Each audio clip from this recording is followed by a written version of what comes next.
Dízimos e ofertas são para hoje, de Hernandes Dias Lopes e Arival Dias Campos. Princípios bíblicos sobre o privilégio de entregar o dízimo e as ofertas. Prefácio. O assunto que vamos tratar é polêmico. Disso estamos certos. Aqueles que nunca passaram por uma experiência de novo nascimento terão sérias dificuldades de entendê-lo e, sobretudo, de praticá-lo. Aqueles que leem as Escrituras, mas ainda estão apegados aos bens materiais, encontrarão muitas desculpas para não pô-lo em prática. Aqueles que são discipulados pelos opositores dos dízimos e ofertas resistem fortemente a esse ensino. Porém, aqueles que desfrutam desse privilégio sentem grande regozijo nessa prática e são testemunhas da bênção do Altíssimo em sua vida. Hoje, a doutrina dos dízimos e ofertas é combatida de forma ostensiva nas cátedras, nos púlpitos, na imprensa e nas redes sociais. Teses de doutorado são escritas para combater essa doutrina praticada desde os patriarcas. Pregadores do alto de sua pretensa sapiência taxam de equivocados ou enganadores aqueles que subscrevem esse ensino bíblico. Livres pensadores, afoitos e assodados erguem sua voz para desferir golpes impiedosos contra aqueles que tratam dessa matéria. Nosso propósito, entretanto, em escrever esse despretensioso trabalho não é produzir polêmica. Queremos sim esclarecer aqueles que, de bom grado, são servos de Deus e se colocam debaixo da autoridade das Escrituras. Queremos, outro sim, contribuir para a edificação da igreja, fortalecendo a convicção daqueles que já têm a experiência da bondade e da fidelidade de Deus na entrega dos dízimos e ofertas. A entrega dos dízimos e ofertas tem sido uma espécie de termômetro espiritual na vida da igreja ao longo dos séculos. Sempre que o povo da aliança se desviava de Deus, a primeira coisa que negligenciavam era a entrega dos dízimos e ofertas. Por outro lado, sempre que houve um reavivamento espiritual, houve também um grande entusiasmo e uma profunda alegria do povo de Deus na entrega dos dízimos e ofertas. Tenho o privilégio de servir a Deus desde a minha infância. Pela graça de Deus, nasci no lar cristão, professei minha fé em Cristo na adolescência, fui eleito diácono da Igreja Presbiteriana do Brasil no começo de minha juventude. Em seguida, fui chamado para o ministério da palavra e não hesitei em deixar tudo e seguir para o Seminário Presbiteriano do Sul, em Campinas, onde me preparei para o Sagrado Ministério da Palavra nos idos de 1978 a 1981. Sou pastor há 35 anos e tenho grande alegria em ser dizimista e ofertante. Tenho grande alegria em ver o contentamento espiritual daqueles que são fiéis a Deus na entrega dos dízimos e das ofertas. Tenho grande alegria em ver o avanço da igreja, enviando missionários, plantando igrejas e cuidando dos necessitados, como resultado da fidelidade do povo de Deus nos dízimos e ofertas. Minha ardente oração é que você, que já é dizimista, tenha plena alegria em ser fiel a Deus na entrega dos dízimos, e você que ainda não tem essa experiência possa fazer prova de Deus e começar a experimentar essa grande bênção espiritual. Hernandes Dias Lopes. Introdução. O dinheiro exerce um grande fascínio sobre o homem. A palavra de Deus trata desse assunto sem rodeios. Jesus falou mais sobre dinheiro do que sobre o céu. Mostrou que o dinheiro é mais do que uma moeda, é um ídolo. Jesus deu nome ao dinheiro, Mamon. No altar de Mamon, muitos vivem e morrem, matam e mandam matar, casam e descasam, corrompem e são corrompidos. A única entidade que Jesus chama de Senhor neste mundo é a riqueza.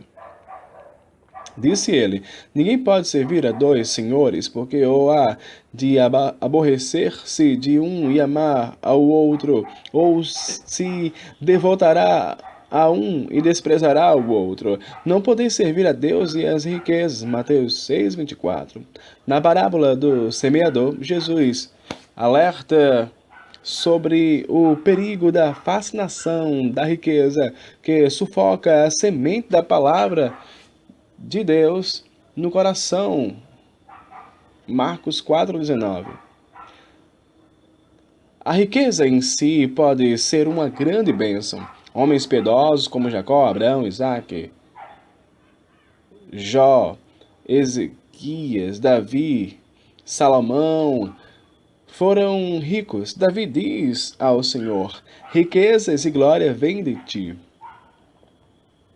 1 Crônicas 29:12. O salmista afirma que há na casa do justo a prosperidade e riqueza. Salmo 112, versículo 3. Salomão ensinou que a bênção do Senhor enriquece e com ela ele não traz desgosto. Provérbios 10:22. Moisés exortou o povo de Israel dizendo: Antes te lembrarás do Senhor teu Deus, porque ele é o que te dá força para adquirires riquezas. Deuteronômio 8:18.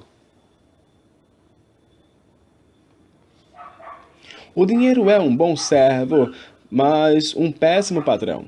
O dinheiro é o maior senhor de escravos do mundo.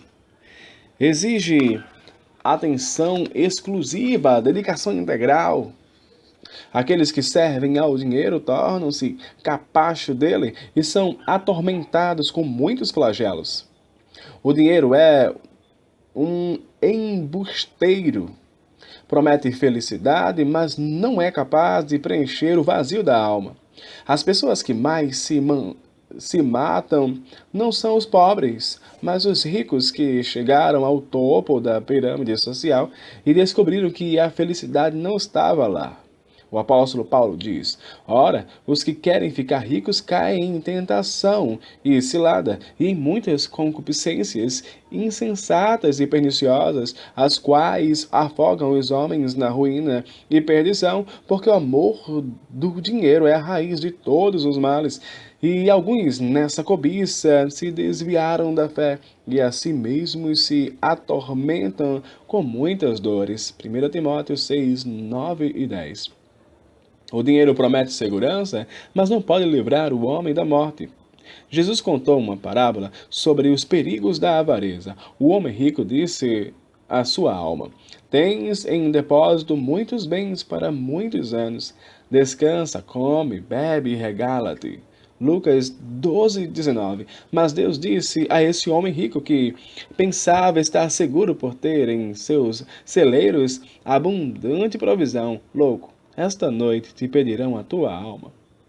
E o que tens preparado para quem será? Lucas 12:20. O dinheiro pode nos dar muita coisa, mas não pode nos dar as coisas mais importantes da vida. Pode nos dar uma casa, mas não um lar. Pode nos dar vestes caras, mas não um corpo perfeito. Pode nos dar remédios, mas não saúde. Pode nos dar prazeres, mas não paz interior. Pode nos dar aventuras, mas não um cônjuge fiel. Pode nos dar bajuladores, mas não amigos leais. Pode nos dar requinte, mas não alegria de viver. Pode nos dar comida saborosa, mas não apetite. Pode nos dar um rico funeral, mas não a vida é eterna. É claro que o dinheiro em si é neutro. O problema não é ter dinheiro, mas o dinheiro nos ter. O problema não é a riqueza, mas a riqueza sem Deus. O problema não é guardar dinheiro no banco, mas entronizá-lo no coração por causa da inversão de valores do mundo. As pessoas são avaliadas pelo que têm e não por quem são. São prestigiadas por quanto dinheiro possuem e não pelo caráter que ostentam. Por isso, adquirir riquezas tornou-se o vetor que move a maioria das pessoas, mesmo quando elas usam expedientes escusos e subterrâneos. O avarento quer sempre mais. A ganância é insaciável. Os ricos querem ficar mais ricos. Os poderosos querem ajuntar tudo para si, para o seu próprio deleite. Nesse ambiente marcado pela busca insaciável da riqueza, a corrupção tornou-se endêmica e sistêmica. Os escândalos financeiros aparecem todos os dias. Os rombos nos cofres públicos tornaram-se astronômicos. Empresários e políticos surrupiam o erário público sem nenhum pudor para oferirem vantagens financeiras. Os escândalos financeiros estão presentes até mesmo entre os líderes religiosos. Nesse ambiente materialista e mercantilista, os valores morais ficam de ponta cabeça. Os homens se esquecem de Deus, amam as coisas e usam as pessoas, não entendem que tudo pertence a Deus, julgam-se donos e não mordomos dos bens de Deus. Nesse contexto de apego às coisas materiais, falar em dízimos e ofertas provoca um reboliço na alma humana. Esse tipo de mensagem causa urticária em muita gente e desgosta muitas outras. Esse ensino não é palatável. Mexer no bolso do homem é tocar na área mais sensível de sua vida, porque o bolso é onde mora o seu coração. Foi Jesus quem afirmou, porque onde está o seu tesouro, aí estará também o teu coração. Mateus 6:21. É nesse cenário hostil que trataremos deste delicado assunto, dízimos e ofertas. Faloemos não para atender ao gosto deste daquele grupo, não para atender a esta ou aquela ala da igreja. Abordaremos este assunto com temor e tremor, buscando interpretar com fidelidade as Escrituras. Nosso propósito é trazer luz aos corações e esclarecer as mentes. Nosso objetivo é alertar sobre os desvios e escândalos cometidos por alguns que torcem esse tema bíblico para auferirem vantagens e as desculpas dadas por outros para negligenciarem a prática dessa doutrina. Nossa convicção é que os princípios bíblicos aqui tratados são permanentes. Dízimos e ofertas são para hoje. Bem-aventurados são aqueles que se deleitam na palavra de Deus e têm prazer em sua prática. Observar os preceitos de Deus redunda em bênçãos imediatas e em benefícios eternos. Leia, portanto, esta obra com a mente cativa das Escrituras e com o coração aberto à bondosa influência do Espírito Santo de Deus. Capítulo 1. Os desvios da igreja contemporânea acerca dos dízimos e ofertas. Hernandes Dias Lopes. A doutrina da mordomia cristã tem sido atacada com rigor desmensurado em nossos dias. Isso deve-se, em grande parte, aos desvios de uns e à negligência de outros. Crescem no Brasil as igrejas evangélicas, bem como os desigrejados. Cresce outros, sim, aqueles que abraçam a teologia da conveniência para justificar suas atitudes. É notório, sobretudo, o crescimento daqueles que nitidamente se desviaram do caminho e se embrenharam pela rota sinuosa da apostasia. Assim como somos no Brasil um caldeirão de raças, somos de igual modo uma mistura de muitas crenças e práticas.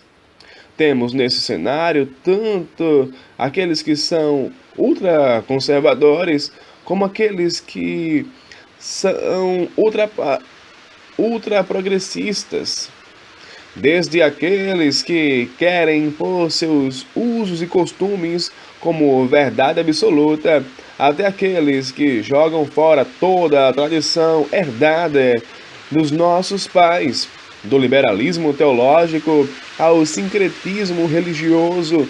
Muitos são os desvios doutrinários na Igreja Evangélica Brasileira. Nesse mosaico religioso brasileiro, poucas doutrinas bíblicas são mais atacadas do que a mordomia dos bens.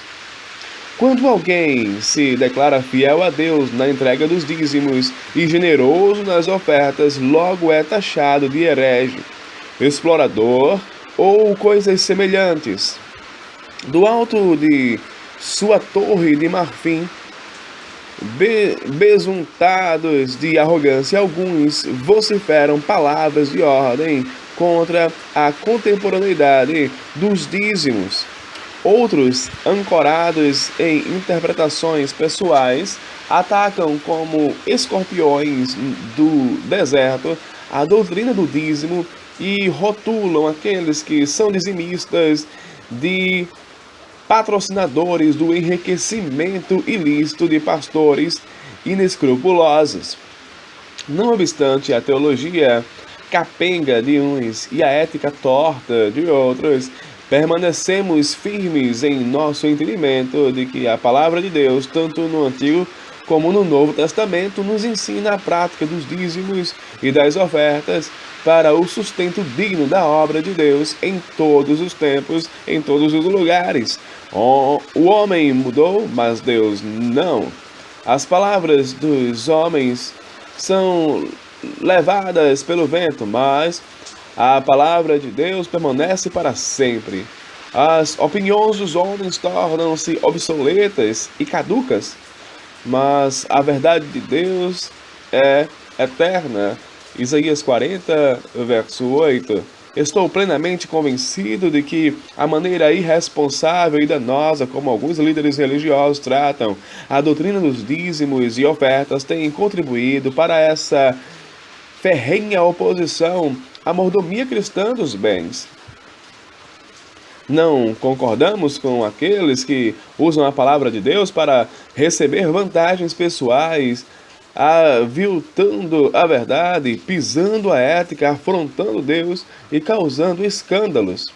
A palavra de Deus regulamenta não apenas a prática dos dízimos e ofertas, mas também a forma de receber esses valores, a motivação de entregar esses valores e como devem ser usados. Por isso, vou alencar a seguir alguns desses desvios que precisam ser repudiados com veemência. A manipulação de pastores para arrecadar dinheiro. Em muitos redutos religiosos no Brasil, o recolhimento de dízimos e ofertas é a parte mais elaborada do culto público. Textos bíblicos são usados fora do seu contexto como pretexto para induzir os fiéis a entregar a melhor oferta. O sucesso do culto é avaliado pela quantidade de dinheiro arrecadado naquela reunião. Esse dinheiro, não raro, é arrecadado com a pior das motivações. Certamente não é para levar o evangelho até os confins da terra, nem para socorrer os aflitos e necessitados, mas para enriquecer sua igreja e abastecer seus líderes. Alguns desses líderes acumulam riquezas colossais e vivem de forma suntuosa sob a aura de homens ungidos e intocáveis.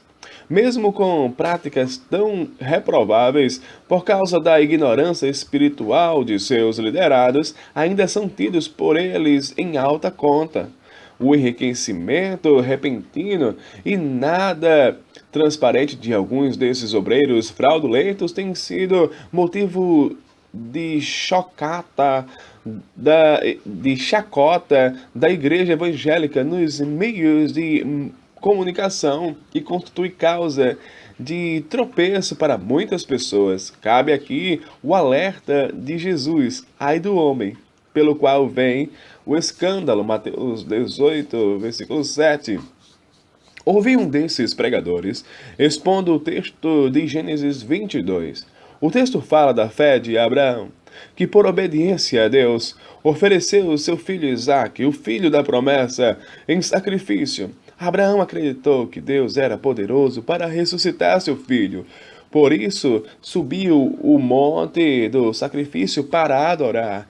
Deus honrou a fé de Abraão e poupou seu filho, providenciando-lhe um cordeiro substituto. Quando o pregador, porém, foi fazer a aplicação da mensagem, que tem um foco cristocêntrico, disse para seus ouvintes que eles deveriam também fazer uma oferta sacrificial e trazer ao altar o seu Isaque. Quem tivesse um carro deveria entregar o carro.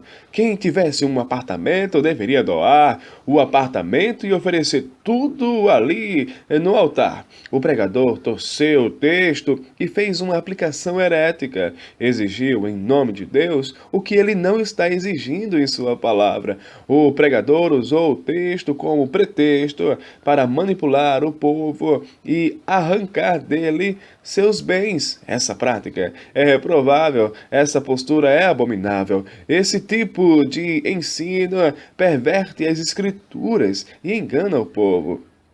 Sem a interpretação fiel das escrituras, a aplicação será sempre danosa.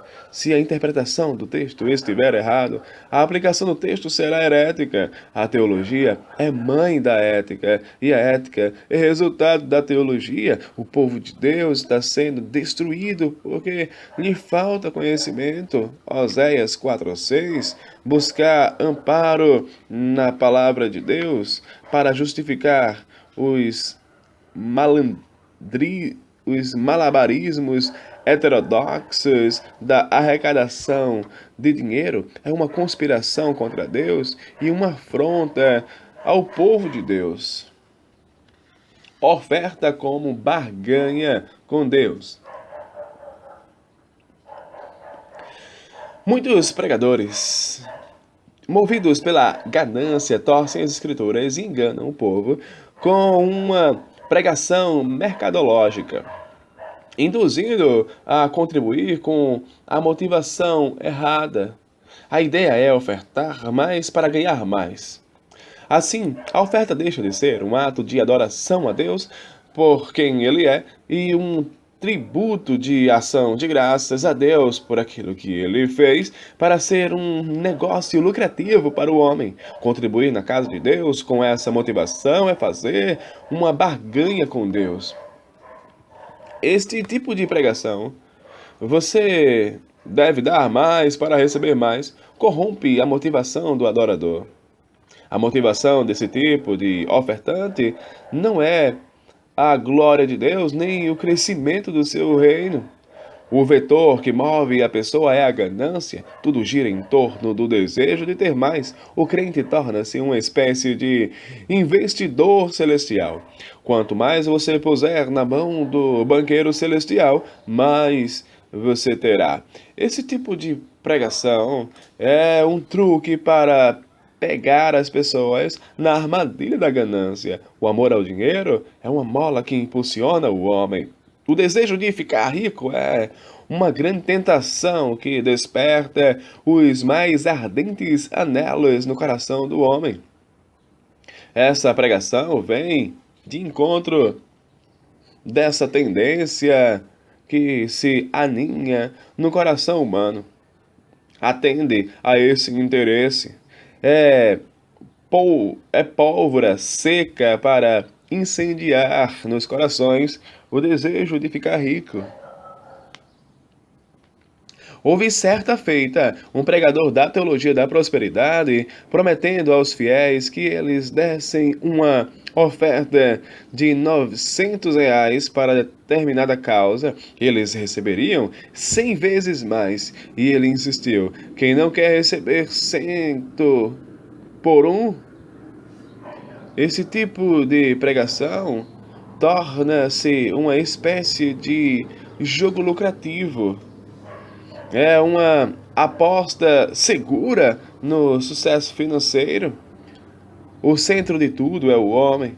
A mola que move tudo é a ganância. O centro dessa mensagem é o desejo de ficar rico. Esse tipo de pregação é um assinte à verdade, um atentado à doutrina da mordomia cristã e uma distorção do verdadeiro evangelho.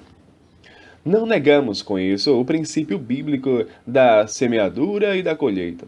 A palavra de Deus ensina com meridiana clareza que o que semeia com fartura, com abundância também ceifará. É Deus quem multiplica a nossa sementeira para continuarmos semeando ainda mais. A quem dá liberalmente ainda se lhe acrescenta mais e mais. Ao que retém mais do que é justo, ser-lhe-á em pura perda. Provérbios 11:24. A alma generosa prosperará. Provérbios 11:25. Quem se compadece do pobre, ao Senhor empresta, e esse lhe paga o seu benefício. Provérbios 19:17. Mas bem-aventurado é dar que receber. Atos 20:35. O homem bondoso faz bem a si mesmo. Provérbios 11:17. Porém, a motivação daquele que semeia com fartura é a glória de Deus e o amor ao próximo. A ação correta precisa ter a motivação correta. Aquele que oferta para ganhar mais está com o coração posto no dinheiro e não em Deus. A falta de transparência no trato com o dinheiro arrecadado. Muitos líderes religiosos fazem da igreja uma empresa, do púlpito um balcão do templo, uma praça de negócios, do evangelho um produto e dos crentes consumidores. Esses lobos travestidos de pastores arrancam a lã das ovelhas, comem sua carne e quebram seus ossos. Não estão interessados em servir a igreja, mas em se servirem dela. O Deus que os move é Mamon. A ganância é o vetor que os dirige. Constroem impérios financeiros, mas não prestam contas do valor arrecadado nem acerca de onde o dinheiro foi aplicado ou como foi aplicado. A credibilidade do Evangelho está sendo comprometida por causa desses obreiros fraudulentos. Maculam a honra do nosso bendito Salvador, fazendo comércio do sagrado, vendem a graça de Deus e sonegam ao povo o pão da vida. O apóstolo Paulo, quando empreendeu o levantamento de uma oferta para os pobres da Judéia, entre as igrejas gentílicas, não apenas deu regras claras para o levantamento da oferta, 1 Coríntios 16, 1 e 2, 2 Coríntios 8, 1 a 15, mas promoveu também a escolha de uma comissão especial para levar o valor arrecadado ao seu destino final. 1 Coríntios 16, 3 e 4, 2 Coríntios 8, 19 e 21. Isso mostra que o veterano apóstolo entendia a necessidade de transparência no trato com o dinheiro. O ensino claro das Escrituras é que as coisas de Deus devem ser feitas na luz. O dinheiro que entra no gasofilácio ou na conta bancária da igreja deve ser tratado com total transparência. Aqueles que administram os valores arrecadados devem ter integridade irretocável. Escândalos e mais escândalos são praticados por caciques religiosos que usam fraudulentamente os dízimos e as ofertas para se locupletarem e viver suntuosamente. Há pastores que já perderam o temor a Deus e lançaram mão das ofertas sem nenhum pudor, para viverem no conforto e no luxo, como se a Igreja de Deus fosse uma empresa lucrativa para seu enriquecimento pessoal. Igrejas sérias, comprometidas com a palavra de Deus, não apenas pregam sobre a fidelidade nos dízimos e a generosidade nas ofertas, mas também demonstram profundo zelo no trato com o dinheiro levantado. A ética cristã tem a ver com a forma pela qual os recursos são levantados e também com a forma pela qual os recursos são usados.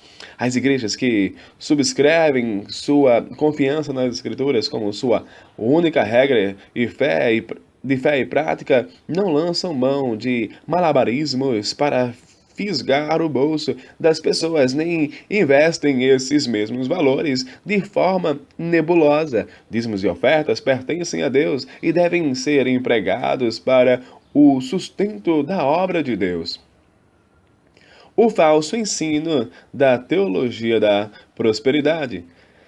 Em alguns redutos chamados evangélicos, a pregação fiel do evangelho já foi varrida dos púlpitos. A pregação gira em torno de sucesso pessoal e prosperidade financeira. Os testemunhos que as pessoas dão não têm a ver com salvação, mas com riquezas materiais, como casas novas, apartamentos de luxo e carros importados. O enriquecimento na terra tomou o lugar das riquezas do céu. O evangelho da conveniência tomou o lugar do evangelho da graça. O bem-estar do homem neste mundo tomou o lugar da salvação eterna e da renúncia do discipulado. A teologia da prosperidade promete um paraíso neste mundo. Limita-se apenas a esta vida. Tem promessas apenas para o aqui e o agora. Os pregadores da teologia da prosperidade usam os textos bíblicos fora do contexto para enganar os incautos. A interpretação dos textos é torcida para favorecer tendenciosamente esses mercadores da fé, enquanto esses pregadores cruzam os céus em jatinhos particulares e compram fazendas cinematográficas. O povo é explorado para satisfazer seu apetite insaciável. Vale destacar que os profetas de Deus foram homens pobres. Eles não ostentavam as riquezas deste mundo, nem venderam sua consciência pelo lucro, como os falsos profetas. Os apóstolos eram homens pobres, não tinham ouro nem prata. O apóstolo Paulo, o maior bandeirante do cristianismo, nem sequer tinha uma capa surrada para usar na chegada do inverno. No final de sua vida, esses homens, porém, apesar de não terem nada, possuíam tudo. Eram pobres, mas enriqueceram a muitos. 2 Coríntios 16:10. O tesouro que enchia seus olhos não era ouro nem prata. A glória de Deus, a edificação da igreja e a salvação dos perdidos eram sua motivação. O desengavetamento das indulgências com novas roupagens.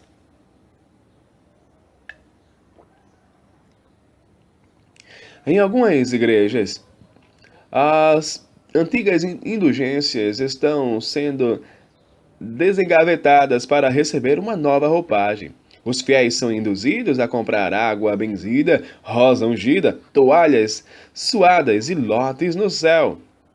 Incontáveis objetos consagrados pelos seus líderes messiânicos são vendidos a preços exorbitantes para atender à insaciável ganância desses camelôs da fé. No passado, objetos sagrados ganhavam um significado místico e eram vendidos para encher os cofres da igreja.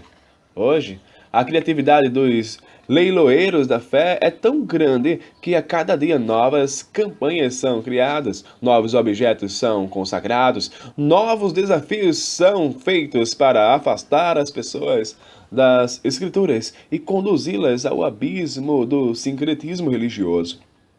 A exploração da fé é um meio perverso para enriquecer obreiros fraudulentos e promover lobos travestidos de pastores.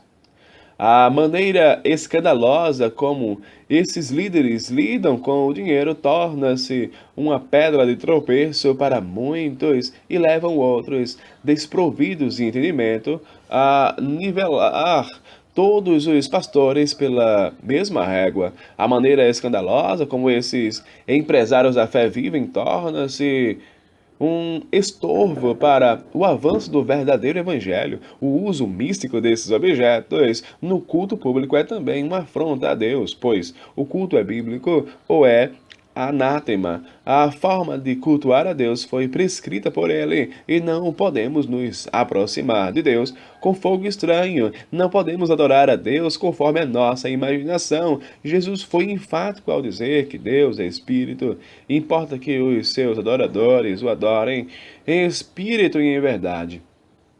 João 4:24. O enriquecimento em nome da religião.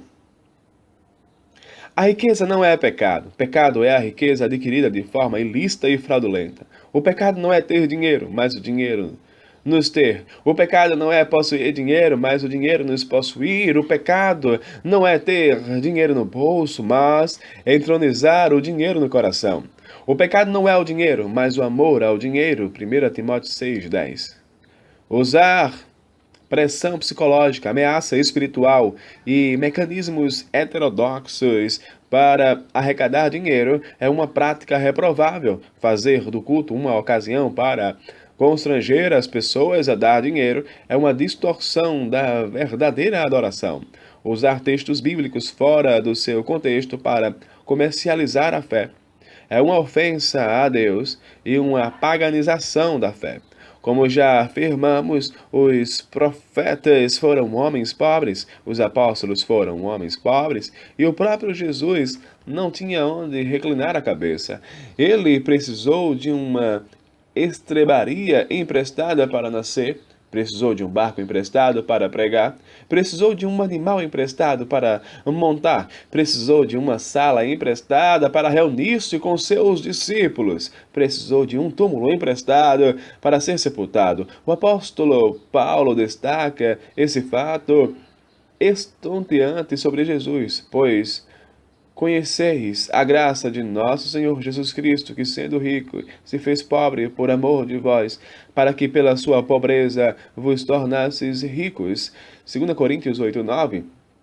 Hoje, os pregadores pobres querem se tornar ricos, vendendo a graça de Deus. Esses caciques da teologia da prosperidade fazem da religião um meio de enriquecimento pessoal. Essa prática vergonhosa já produziu um adágio assaz conhecido: pequenas igrejas, grandes negócios. Infelizmente, muitas igrejas são abertas como franquias. A finalidade é o lucro. Se não der lucro, fecha. Em virtude desse desvio da verdade e desse atentado à ética cristã, muitos pregadores deixaram a simplicidade do evangelho para serem colocados na lista dos homens mais ricos do mundo. Isso porque, em vez de pregar o evangelho e viverem do Evangelho, servem-se do Evangelho para se enriquecerem. Usam o Evangelho como plataforma para se abastecerem. Esses empresários da fé não pastoreiam as ovelhas de Cristo, mas arrancam a sua lã e comem a sua carne. Não servem ao rebanho, servem-se do rebanho. Não enriquecem as pessoas com o evangelho da graça, enriquecem-se a si mesmos usando os mecanismos psicológicos da sedução. O mercadejamento da palavra de Deus. Há pregadores e cantores evangélicos que cobram gordos cachês e fazem pesadas exigências para pregar ou cantar. Tornaram-se astros, estrelas, atores, ícones. acendem os holofotes sobre si mesmos, nada conhecem do Evangelho da Graça, nada entendem do exemplo de Cristo e de seus apóstolos, são movidos pela ganância, mercadejam a palavra, torcem as Escrituras para seu proveito e edificam monumentos a si mesmos. Alguns pregadores trocam de púlpito com seus amigos com o propósito de repartir meio a meio a oferta arrecadada. Numa semana, aquele pregador prega aqui, na outra semana, esse pregador prega lá. O sucesso do culto é medido pela quantidade de dinheiro levantado e quanto cada um embolsa. Vivemos hoje vergonhosamente e a tietagem evangélica. Pregadores empoleirados no topo de sua vaidade exigem ser tratados como astros de cinema. Exigem tratamento VIP, fazem exigências nada frugais para atender a um convite para pregar. Estudam minuciosamente os convites e decidem por atender este ou aquele, dependendo do tamanho da oferta que vão receber. A igreja imatura na fé alimenta a vaidade desses obreiros fraudulentos, estendendo-lhes tapetes vermelhos e acendendo sobre eles os holofotes do sucesso e dando-lhes os status de verdadeiros heróis da fé.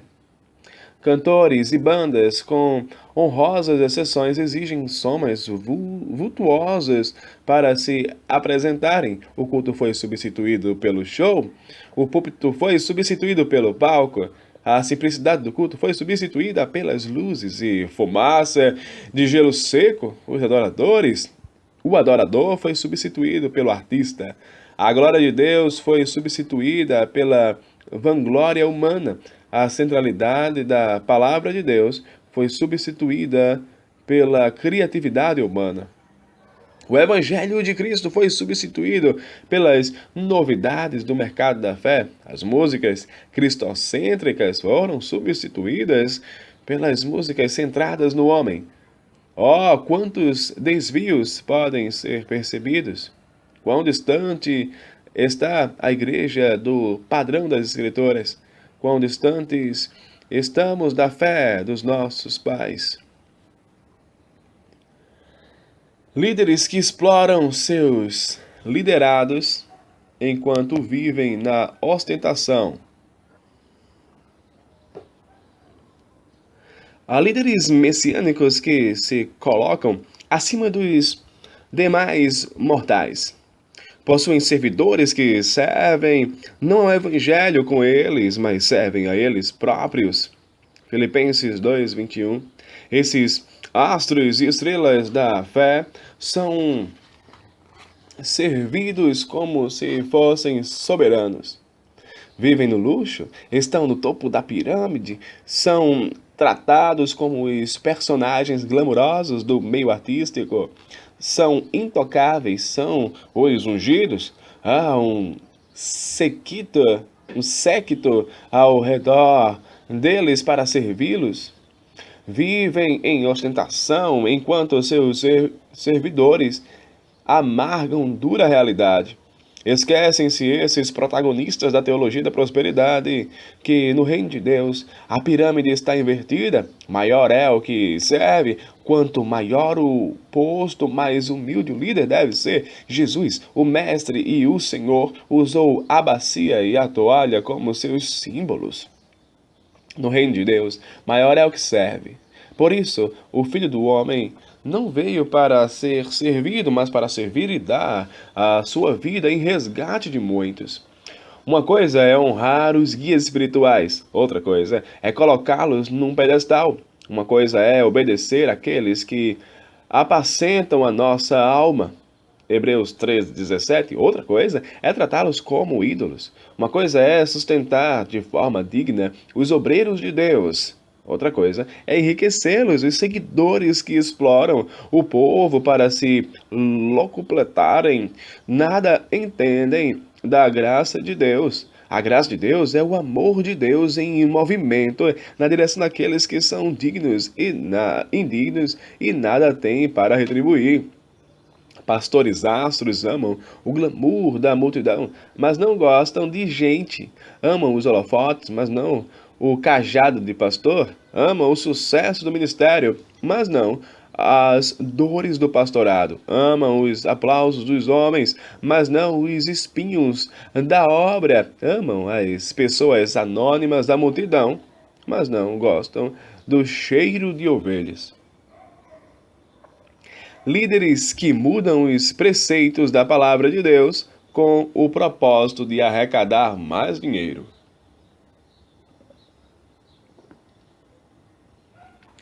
No cenário religioso brasileiro, existem muitas bizarrices. Há aqueles que exigem o dízimo do povo, enquanto outros dão desconto no dízimo para alcançar melhores resultados na arrecadação. Esses caciques da religião estão desprovidos de temor a Deus e já cauterizaram sua consciência, só enxergam cifras em sua frente, são motivados por mamon, são governados pelo amor ao dinheiro, fazem campanhas e mais campanhas prometendo ao povo mundos e fundos, desde que abasteçam sua conta bancária contribuindo sacrificialmente. O dízimo não é uma invenção da igreja, nem um preceito humano. Ninguém pode diminuí-lo nem aumentá-lo. A palavra dízimo, em qualquer idioma, significa 10%. Não temos autoridade para mudar os preceitos de Deus. Não podemos tirar nem acrescentar nada. Cabe-nos pregar a palavra com fidelidade e obedecer-lhe com alegria. Destacamos aqui dois extremos. O primeiro deles é acrescentar o dízimo como se a revelação acrescer o dízimo como se a revelação de Deus estivesse aberta. A Bíblia tem uma capa ulterior. Não há revelações novas. A pregação hoje não é revelatória, mas expositiva. Ninguém está autorizado a trazer novidades para a Igreja de Deus, em nome de Deus, além da verdade infalível, inerrante e suficiente que está em sua palavra. Gálatas 1, 6 a 9. O outro extremo é diminuir o dízimo, como se Deus tivesse nos constituído em seus negociadores. A palavra de Deus não está à mercê da vontade humana. Ela não caduca, nem está sujeita à revisão. Cabe-nos obedecer a ela na íntegra. Líderes que recolhem dinheiro para promover seus projetos pessoais e não para promover a pregação do Evangelho e socorrer os necessitados. Há muitos pastores que fazem da igreja um negócio particular. Os bens móveis e imóveis são registrados em nome do pastor como se sua propriedade fossem. Fundam-se igrejas como se abre uma empresa. A finalidade é fazer daquele empreendimento religioso um negócio de sobrevivência e enriquecimento. O dinheiro que cai na conta é para o pastor e sua família. O dinheiro é usado para alavancar projetos pessoais. Os bens que entram nos cofres da igreja pertencem à família pastoral. Os imóveis adquiridos e os templos construídos são da associação que está ligada à família do pastor. Os dízimos e ofertas recolhidos não têm qualquer propósito de socorrer os necessitados, nem mesmo de investir na obra missionária e na proclamação do Evangelho. Há, sim, um plano de fortalecimento da imagem do pastor, da igreja do pastor e do patrimônio financeiro do pastor. Não há uma clara distinção de bens entre o que pertence à igreja e o que pertence ao pastor. O povo que contribui não sabe quanto entrou nos cofres da igreja, nem para onde foi o dinheiro. Não há uma íntegra e transparente prestação de contas. Não há ainda uma equipe qualificada para receber os recursos e geri-los. O dinheiro é usado pelo pastor e sua família a seu bel prazer. No aperto ou na folga, tudo é administrado pelo pastor e sua família. Essa prática, ainda que não houvesse desvio de um centavo, não seria correta. Uma igreja séria que pauta sua conduta pelos princípios exarados na palavra de Deus tem uma tesouraria, uma comissão de exame de contas e uma prestação de contas a seus membros de cada centavo que entrou e como foi aplicado. A ética cristã nos ensina a nos afastarmos até da aparência do mal. O que a palavra de Deus ensina é que o trabalhador é digno do seu salário, mas não chancela o enriquecimento de pastores e líderes usando os recursos que deveriam ser empregados no sustento da obra e no avanço do evangelho para benefícios pessoais. O que a palavra de Deus ensina é que aqueles que se afadigam na palavra e no ensino são merecedores de dobrados honorários, mas não autoriza a apropriação indevida daqueles valores que devem promover a causa do evangelho. Oh, quão distantes estamos da igreja primitiva, quando os apóstolos não tinham ouro nem prata, mas tinham o poder de Deus para pregar o evangelho, curar os enfermos e impactar o mundo. Os homens que mais influenciaram o mundo não deixaram ricos patrimônios, mas um legado e um exemplo digno de ser imitado. Mesmo sendo pobres, enriqueceram a muitos. Mesmo nada tendo, possuíam tudo. Líderes que pegam as pessoas na armadilha do medo, da culpa e da ganância. A religião de mercado tem se transformado na religião da exploração dos desesperados. Pessoas enfermas são desafiadas a dar uma oferta de sacrifício para serem curadas. Quando a cura não vem, a culpa é do enfermo que não teve fé para ser curado. Pessoas endividadas são instadas a dar o pouco que têm para encontrar solução financeira para a sua vida. Quando o problema financeiro não é resolvido, é porque a oferta não foi suficientemente sacrificial. Esses vendedores de falsas esperanças enganam as pessoas, fazendo promessas que Deus nunca fez e ameaçando-as com maldições que Deus nunca pronunciou. Esse engano religioso não tem nada a ver com o evangelho da graça. Amedrontar pessoas com maldições em nome de Deus é uma insanidade teológica. Cristo se fez maldição por nós. Quando assumiu nosso lugar, carregou os nossos pecados sobre o seu corpo no madeiro e morreu em nosso favor. Para quitar nossa dívida.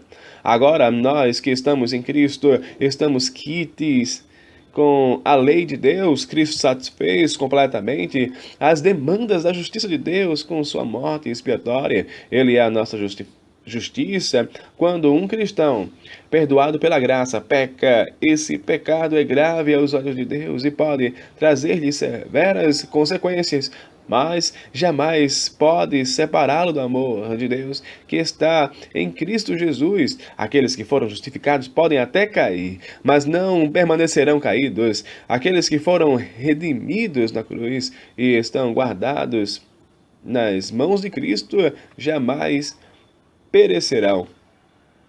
Aqueles que tentam explorar os crentes imaturos pela culpa estão pregando um falso evangelho. O evangelho da graça oferece alívio do fardo aos cansados, em vez de esmagá-los sob o rolo compressor da culpa.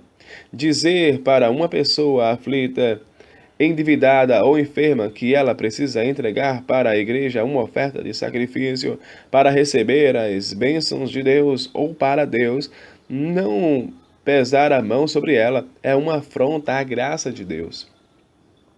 As igrejas que adotam essa prática estão extorquindo as pessoas em nome de Deus e não pregando o evangelho.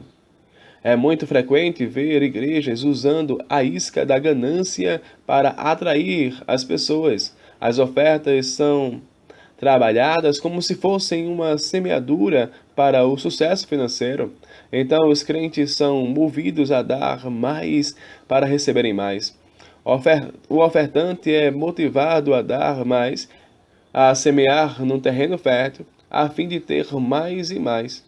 O vetor que move esses ofertantes é a ganância. O fim último dessa abordagem é o homem. Seu sucesso e seu enriquecimento, nada mais distante do Evangelho. Nada mais contrário ao ensino das Escrituras. Devemos ser fiéis a Deus nos dízimos e generosos nas ofertas, mas nossa motivação não está na recompensa financeira, mas na glória de Deus, na promoção do Evangelho e no amor ao próximo. Não ofertamos para nós mesmos, não semeamos para nós mesmos, fazemos tudo para a glória de Deus. Pastores que acumulam riquezas não declaradas. Muitos pastores e líderes, além de não prestarem conta dos dízimos e ofertas que são arrecadados, ainda usam esses valores para comprar fazendas, carros, iates, jatinhos, casas, apartamentos, bens diversos que não são do conhecimento da comunidade que lideram. Os crentes que são ovelhas desses pastores desconhecem o que acontece nos bastidores. Eles são usados para alimentar essa máquina, são inocentes úteis para manter esse sistema. Muitos são instados a dar tudo o que têm, casas, carros, joias, propriedades, não para o avanço do evangelho, mas para multiplicarem os bens de seus guias. Vivemos hoje a realidade de pastores ricos e crentes pobres, de líderes poderosos e liderados fracos, de igrejas, empresas e crentes empregados, de massas ignorantes e pastores espertalhões. Num mundo cada vez mais materialista, o sucesso de alguém é medido pela quantidade de dinheiro que ele granjeia. Mesmo que as fontes sejam obscuras, num mundo cada vez mais secularizado, um homem vale quanto tem. Os pregadores da prosperidade ensinam que a riqueza é um sinal da bênção e a pobreza é a prova da falta de fé. Nesse viés, quanto mais a pessoa tem, mais abençoada é.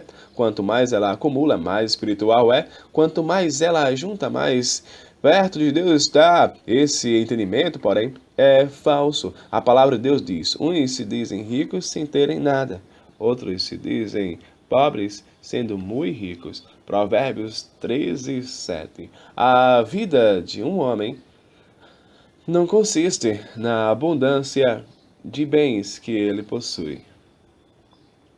Pastores que induzem o povo ao erro. Há aqueles que, combatendo os exageros e desvios desses pastores manipuladores que usam o medo, a culpa e a ganância para arrancar dos incautos o último centavo, colocam-se contra a veracidade do dízimo para os nossos dias. É claro que, como já alertamos, muitos pregam sobre dízimos e ofertas, sugestionando as pessoas a ofertarem mais para receberem mais. Contudo, o fato de existirem pastores falsos que pregam sobre o dízimo não significa que não haja pastores verdadeiros pregando sobre o dízimo. O fato de existir um falso ensino sobre o dízimo não significa que não há uma pregação fiel sobre o dízimo. O fato de existirem exploradores, em nome de Deus, não significa que não haja obreiros fiéis ensinando a verdade sobre a mordomia cristã. Diante dos problemas levantados anteriormente, alguns arautos da oposição ao dízimo se levantam, dizendo que o Novo Testamento não ensina sobre o dízimo. Pregam com veemência que o dízimo foi abolido, pois só fazia parte da lei cerimonial, e e esta foi abolida na cruz. Argumenta que estamos debaixo da graça e que o dízimo era uma prática restrita à lei. Afirmam que o dízimo era tão somente para o sustento dos levitas e estes não existem mais. Concluem dizendo que estamos desobrigados do dízimo. Porém, um exame mais atento e cuidadoso das Escrituras mostra-nos o equívoco dessa visão. Esses arautos da pregação contrária ao dízimo dizem que Jesus não ensinou sobre o dízimo para a igreja, e sim para os fariseus, Mateus 23. Teria Jesus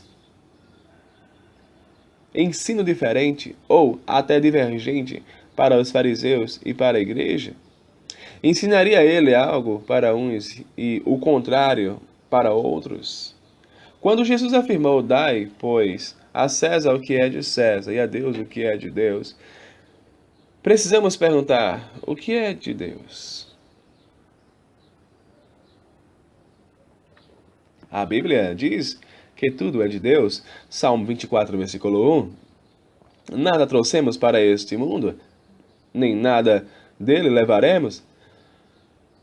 1 Timóteo 6,7. A palavra de Deus diz que o dízimo é de Deus.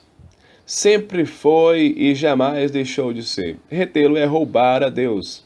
Então Jesus está dizendo que devemos dar a Deus o que é de Deus. Ora, se Abraão entregou o dízimo a Melquisedeque, Gênesis 14:20, e esse sacerdote é um tipo de Cristo, Hebreus 7:1-3. Logo nós, filhos de Abraão, devemos entregar nosso dízimo a Cristo, sacerdote não da ordem levítica, mas da ordem de Melquisedeque. O sacerdócio levítico cessou, Hebreus 7:18, mas o sacerdócio de Cristo, segundo a ordem de Melquisedeque, permanece para sempre. Vale destacar que não damos o dízimo, entregamos-lo, damos aquilo que é nosso. Entregamos o dízimo não para o pastor ou para a igreja, entregamos para Deus. Ele é o dono, Levítico 27:32. A igreja recebe e a liderança administra. Se a liderança não for fiel à administração, terá de prestar contas a Deus. O fato, entretanto, de alguns líderes serem infiéis não nos isenta de nossa responsabilidade de sermos fiéis a Deus. Se um crente nota que sua igreja está sendo infiel às Escrituras e seus pastores se desviaram da sã doutrina e da ética cristã, cabe a esse crente buscar uma igreja que pregue a palavra de Deus com fidelidade, ministre os sacramentos corretamente e exerça a disciplina com amor. O caminho que devemos seguir não é o abandono da verdade, porque alguns se desviaram da rota. O lema da reforma é Igreja Reformada, sempre reformando. Ou seja, sempre devemos examinar nossa teologia e nossa ética à luz da Escritura. E sempre que houver qualquer desvio, devemos nos voltar para a eterna, infalível, inerrante e suficiente palavra de Deus. Ainda é importante dizer que os princípios ensinados por Paulo sobre o recolhimento das ofertas para os pobres da Judéia seguiram os mesmos princípios do dízimo, ou seja, individualidade, sistematicidade e proporcionalidade. É digno de nota que o apóstolo Paulo ensina a questão da motivação certa para ofertar. Devemos fazer o certo com a motivação certa, mas obediência é um imperativo. Não passa pelo crivo da minha vontade, não é a minha vontade que dá validade à verdade. Devo obedecer mesmo quando não sinto vontade de obedecer. Não vivo pelas emoções, vivo pela fé.